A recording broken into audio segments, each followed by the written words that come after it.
Guys, papakita ko sa inyo kung paano ko gumawa ng bread.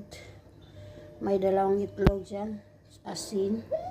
Ito yung yeast, tapos tubig, milk warm. Ito naman ay star margarine. Ay, hindi siya star margarine, pero yung ilagay ko lang dito butter yan. Ito yung harina. So yan guys. Maglalagay tayo ng konting tubig. Ganyan. Tapos gatas. At ito yung dry yeast. Sugar. Ay, salt. Sorry. Ano ba yan? Nagkakamali ako. Tapos ito yung sugar. Okay. At siyempre, imimekos-mekos lang natin yan minsan. Imimekos-mekos natin yan minsan. Ganyan lang kadali gumawa ng bread guys. Pero yung timpla ninyo guys ay kailangan soft yung malambot yung bread natin. Para hindi matigas yung ating gagawin na bread.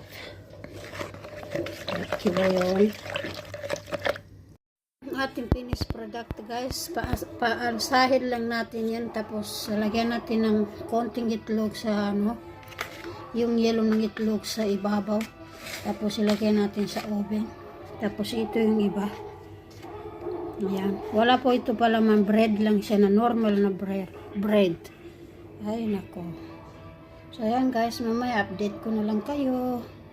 At syempre nanonood pa rin ako ng TV. Ayan po. Yung ating tinapay guys. Tingnan nyo, umano na siya, umalsa na. Ito na guys yung ating bread. Tingnan nyo gaano kalambot. Oh. Ayan oh. Ganyan. Siyempre meron tayong soft drinks dyan oh. So kain po tayo. Dito tayo magsimula dito sa tray na ito. Pagod ako. Tapos tingnan nyo. Gaano kalambot.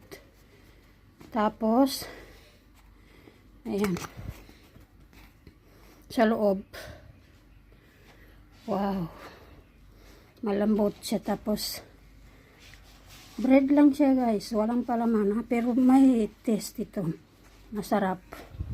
Ito guys yung ating naglalagay pala ako dito ng star margarine. Bumili ako ng star margarine yan po. Tapos meron tayong juice dito, orange. So yan guys. Mahilig po kasi ako mag-bake naman kung ano-ano. Basta hindi ako busy. Nagbe-bake talaga ako ng makain sa bahay.